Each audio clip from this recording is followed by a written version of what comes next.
Alô a todos, dando prosseguimento às nossas lives sobre diálogos da Unesp, né? Hoje nós estamos com a segunda aqui e vamos conversar um pouco com o Dr. Adilson Roberto Gonçalves, né? Que ele é doutor em Química, pesquisador do Instituto de Pesquisa de Bioenergia.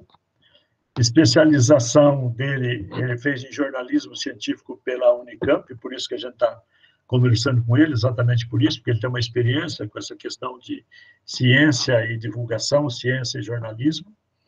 Escreve artigos de opinião e de divulgação no Jornal da Cidade e outros veículos impressos e digitais relacionados à internet, né? Então, já iniciando o assunto que nós vamos abordar hoje é sobre vacina. Nós vamos tentar fazer uns esclarecimentos, né, bem mais tranquilo, sem muitos detalhes, porque a parte técnica da produção de vacina é bastante complicado, né, para que as pessoas que não estão acostumadas com esse tema possam ter um entendimento melhor sobre este assunto, né? Então, doutor Adilson, a primeira questão que a gente gostaria de ouvir é: o pessoal quando se fala em vacina e de repente vem uma outra notícia sobre a possibilidade de descobrir um medicamento que possa curar o coronavírus, né? O Covid. E, de repente, vem uma outra informação de vacina que possa também, digamos assim, entre aspas, curar. E as pessoas podem entender erradamente esses dois conceitos. Eu gostaria que você esclarecesse essa diferença entre medicamento e vacina. Tá ok, Márcio. É um prazer estar com você aqui, a todos que nos ouvem e nos assistem, para entender um pouquinho melhor o que está acontecendo nesse momento bastante crítico. Nós temos que entender que existem medicamentos, né, que são chamados antivirais, que seriam aqueles que combatem o efeito de um vírus, no caso aí é o coronavírus, que está causando a Covid-19, e esses antivirais acabariam eliminando os efeitos, eliminando a doença em si. Porém, nós não temos nenhum antiviral que seja eficiente ou que tenha alguma capacidade de ter essa ação. Alguns medicamentos foram propostos, existem hoje, por exemplo, o mais promissor é um corticoide, que está sendo estudado, mas para casos bem graves, quer dizer, quando a pessoa já passa por um certo estágio da doença, onde aí também vale a pena um compromisso de risco com algum efeito que possa ter esse remédio. Mas não existe nenhum outro. Outros que foram aventados, foi se cogitado aí até uns 2 meses atrás, realmente se provou que são apenas placebos, são apenas substâncias, coisas que podem até atuam bastante bem em outras doenças, mas não para a Covid-19. Então, é isso, são os antivirais, que quando você já está contaminado com o vírus, você tem a doença, então são aplicados esses antivirais para poder eliminar a doença, curar o paciente, ou pelo menos aliviar os efeitos, né, nocivos da doença. A vacina, por sua vez, é totalmente diferente. Você tomaria essa vacina como uma forma de se prevenir para não ter a doença, para não ter a entrada do vírus ativo dentro do seu organismo. Quer dizer, a gente já tem todo o nosso esquema, todo o nosso calendário de vacinações já bastante estabelecido, que são justamente que a gente toma desde criança, que é para evitar que entre um vírus dentro do nosso organismo. O que nós não temos é isso, é uma vacina contra esse coronavírus.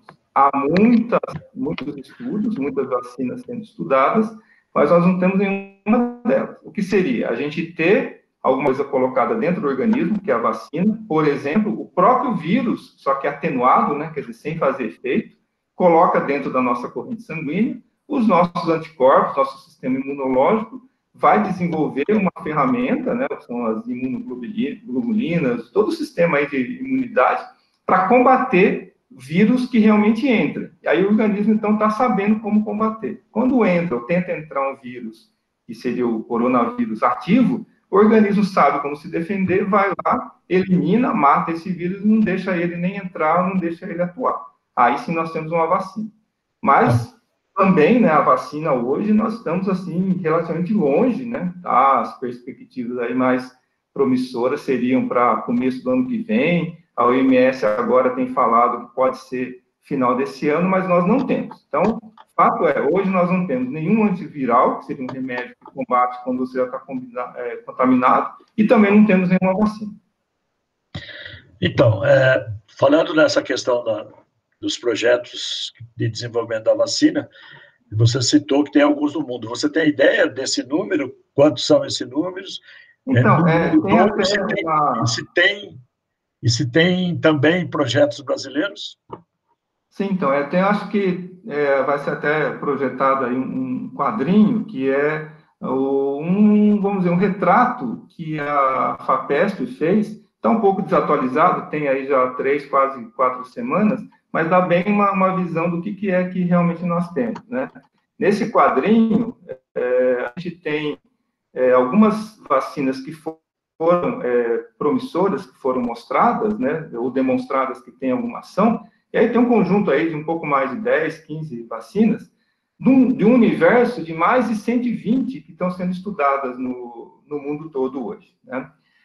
O que nós temos? São vários países, ou vários consórcios de países, grupos de pesquisa que têm estudado ao longo do tempo, porque depois que se descobriu, né, se detectou aí o coronavírus no final do ano passado, é por isso que a doença que vem ainda tem o número 19 lá, que é de 2019, vários consórcios e grupos de pesquisa passaram a estudar. Se a gente olhar essa tabela, né, as cores das bandeirinhas que estão ali chamam a atenção, que é principalmente China e Estados Unidos que estão estudando essas vacinas. Mas tem as promissoras do Reino Unido, né, na Inglaterra, e tem também as brasileiras, né, feitas principalmente aí pela Fiocruz, né, pelo Instituto Butantan e pela Universidade de São Paulo.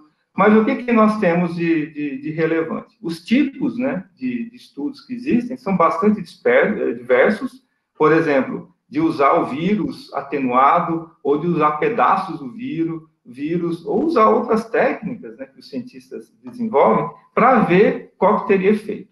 Esse grupinho que está mostrado nessa figura é interessante, porque aqui já são aqueles principais que já passaram pelo que se chama de teste pré-clínico.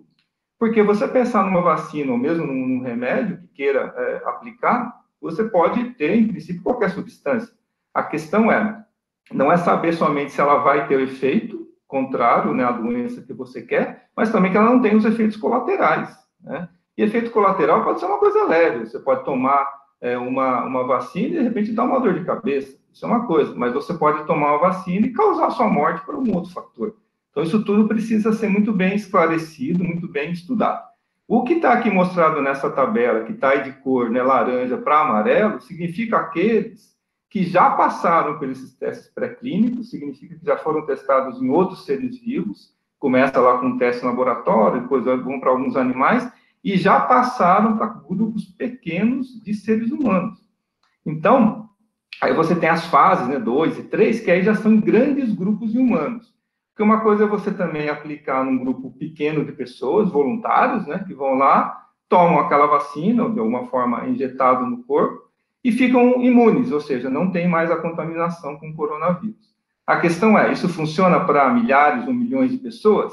Precisa, então, evoluir esses testes para que a gente chegue a saber se realmente numa população grande o efeito é o mesmo. Então, por isso que vai migrando as cores lá. O que está em cima nessa tabela são aquelas mais promissoras, né? Tem lá do Reino Unido, lá de Oxford, tem as chinesas e as norte-americanas, e a gente já tem uma evolução, por exemplo, no caso brasileiro, já foi anunciado uma, que é essa que está no meio da tabela, que é essa Sinovac, é uma vacina desenvolvida por grupos na China, que foi feito um acordo aqui com o Instituto Butantan, no estado de São Paulo, para fazer uma aplicação numa escala maior, que significa ter mais voluntários, né? Vão ser 9.000 pessoas que vão ser selecionadas para fazer uma avaliação, então, numa quantidade maior. Isso por quê?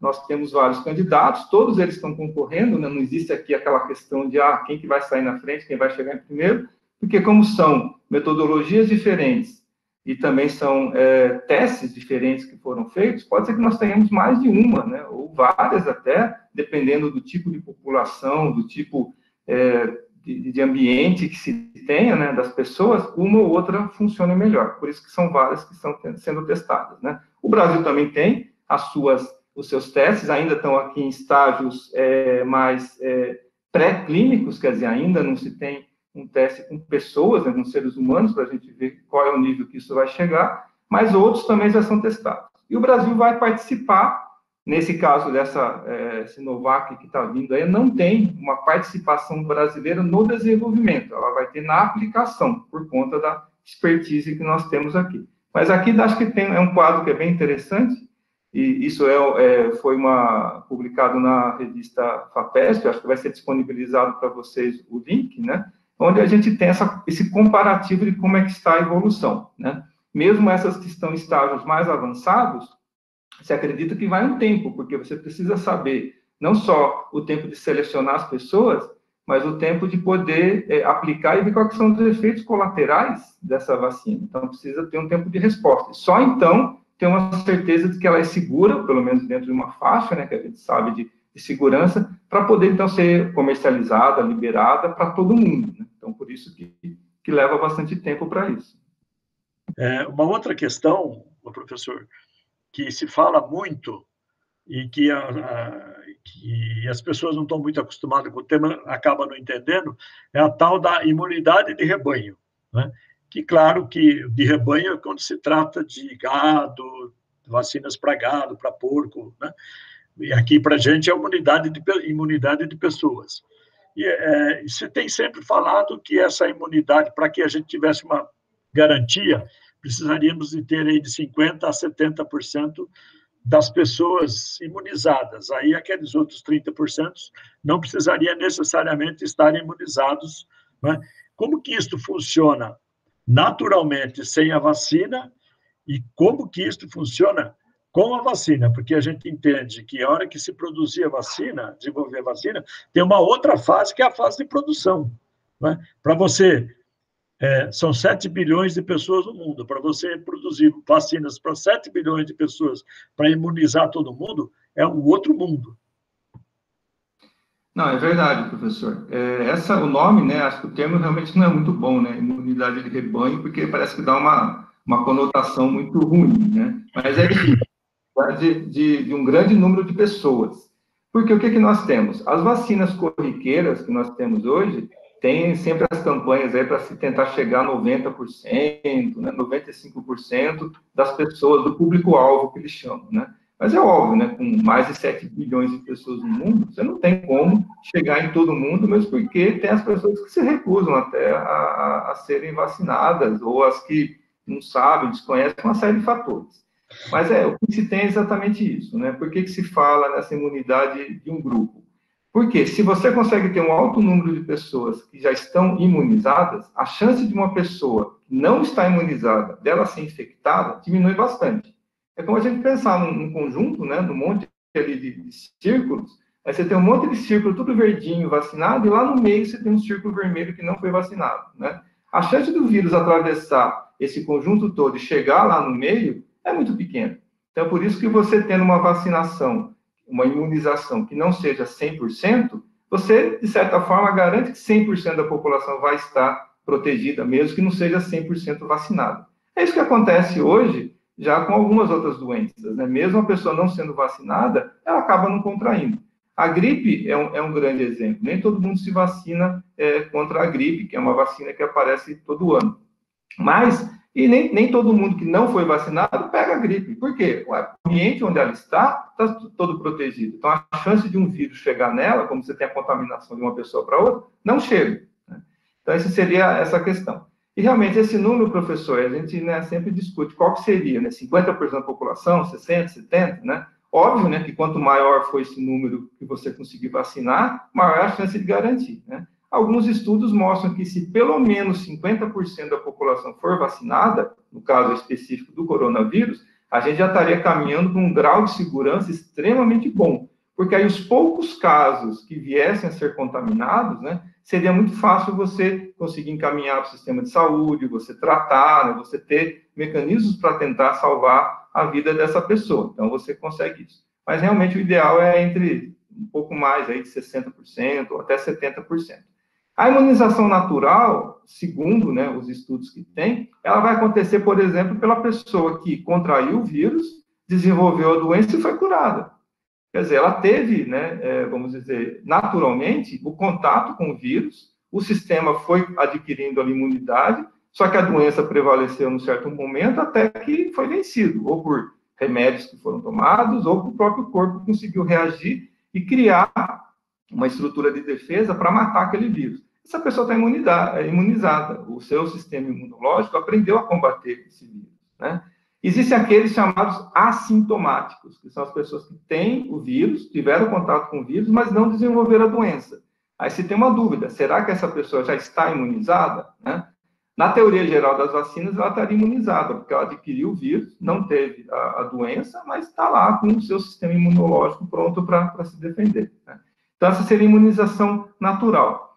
Porque aí, né, caminha para outro lado, né, professor? Que é dizer, então, por que não deixa todo mundo se contaminar e aí fica todo mundo naturalmente imunizado? O problema é o outro lado, que essa doença é muito grave, ela se mostrou, né, realmente ser muito grave. A gente, no Brasil, está se aproximando já de 50 mil mortes, que você tem uma letalidade muito grande. Quer dizer, não é como uma gripe que você pega e a chance de você morrer é muito pequena, né? Não, essa realmente ela tem uma chance, uma mortalidade, né, ou letalidade, que se chama, muito grande. Então, não vale o risco. Não vale o risco de a gente deixar todo mundo naturalmente se contaminar, que aí daria a tal da imunidade de rebanho, né, que é um nome ruim, mas é o que se usa.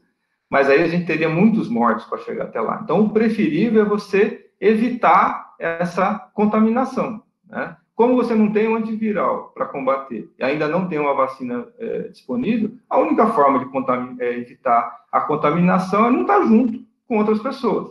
Como você não sabe o outro de lá se ele está contaminado ou não, porque ele pode ser assintomático, né? Não é só a pessoa que está tossindo, espirrando que vai estar contaminada, ele pode estar sem sintomas e estar com vírus. Então, o isolamento social, sem dúvida nenhuma, é a única forma hoje que nós temos para evitar essa contaminação. Então, o isolamento social acaba servindo como uma certa imunização. Não é imunização, mas pelo menos um isolamento para não se contaminar e não chegar no nível lá de mortalidade.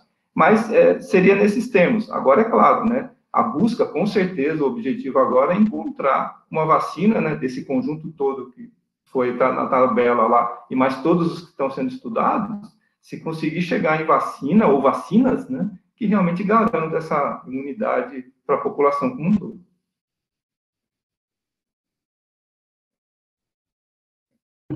Uma última questão, professor. Gostaria que o senhor falasse um pouco sobre a questão dos voluntários, porque também nas redes sociais aqui no Brasil tem circulado muita informação de que a vacina, por exemplo, uma delas, a chinesa, vai ser testada aqui no Brasil em uma quantidade de voluntários.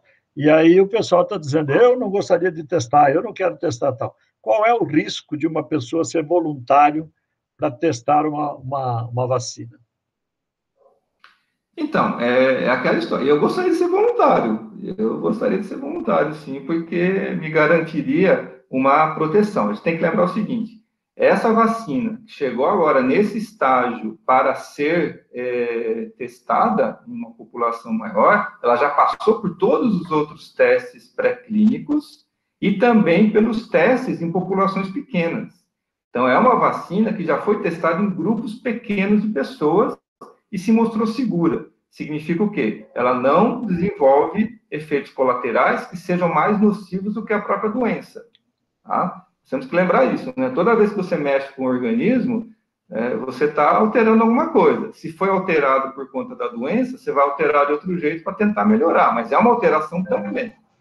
Então, essa é uma questão. Então, ela tem essa segurança porque segue os protocolos internacionais de vacinação. São só 9 mil pessoas. Na nossa população brasileira de 200 milhões, né, é uma porcentagem muito ínfima, né? Quer dizer, o número de pessoas que vão ser escolhidas aí são poucas. Vai ser difícil a gente conhecer alguém, mas realmente vão ser 9 mil. O Brasil é interessante por quê? Primeiro porque tem uma heterogeneidade, né, racial, genética e de ambiente muito grande, né? Então, você pega alguém lá no sul do país e compara com alguém que mora no norte do país, você tem biotipos diferentes, tem cargas genéticas diferentes. Então, é um ambiente muito interessante para testar essa diversidade. Seremos cobaias? Sim, seremos cobaias, né? Isso é inevitável. Você tem que ter alguém, né, um grupo que vai ser cobaia, por isso que tem que ser uma cobaia consentida.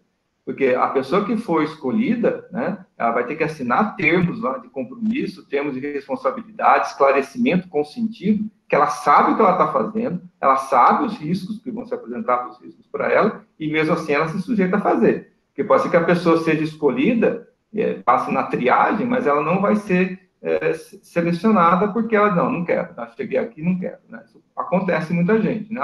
Eu digo que eu vou, chego na hora lá, não quero porque acho que vai ser o risco maior. Então, ela é tirada fora, uma outra vai ser colocada.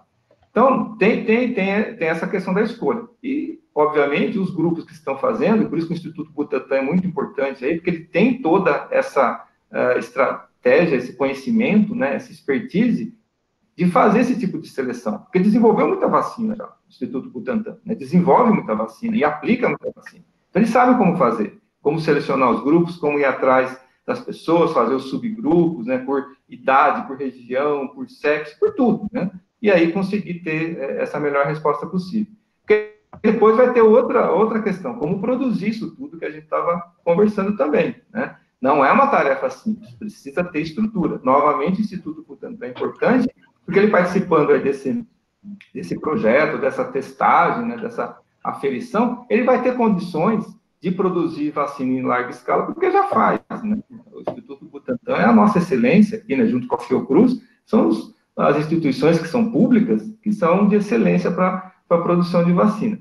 Mas é essa a questão, eu acho que o cidadão, né, ele primeiro, ele não tem que ter medo, né, se a vacina vai ser testada, mas também ele não pode ter a euforia de, eu vou ser testado, então eu quero participar, né? Posso querer, mas muitos vão querer, né? A porcentagem daqueles que vão ser selecionados é muito pequena, né? A gente tem que ter isso em mente. E é um teste que precisa ser feito numa população maior, né, para poder realmente saber se tudo aquilo que foi averiguado até agora, a eficiência da vacina, realmente funciona numa escala maior de pessoas, né? Isso que precisa fazer. O que pode não funcionar? Pode ser que a vacina não tenha efeito, fique abaixo lá daqueles 50% que a gente estava discutindo, ou seja, você tomar vacina e não tomar vacina, dá na mesma. É uma conclusão que pode se chegar, por isso que também não dá para se apostar todas as fichas ali, né? Mas é o caminho que está sendo trilhado agora. Ok. Então, hoje a gente encerra esse pequenos diálogos Unespes, falando sobre a vacina, com o professor Adilson Roberto Gonçalves. Nós gostaríamos de agradecê-lo, né, pelos esclarecimentos que ele fez, e voltaremos na semana que vem com um outro tema e um outro assunto. Muito obrigado. Obrigado.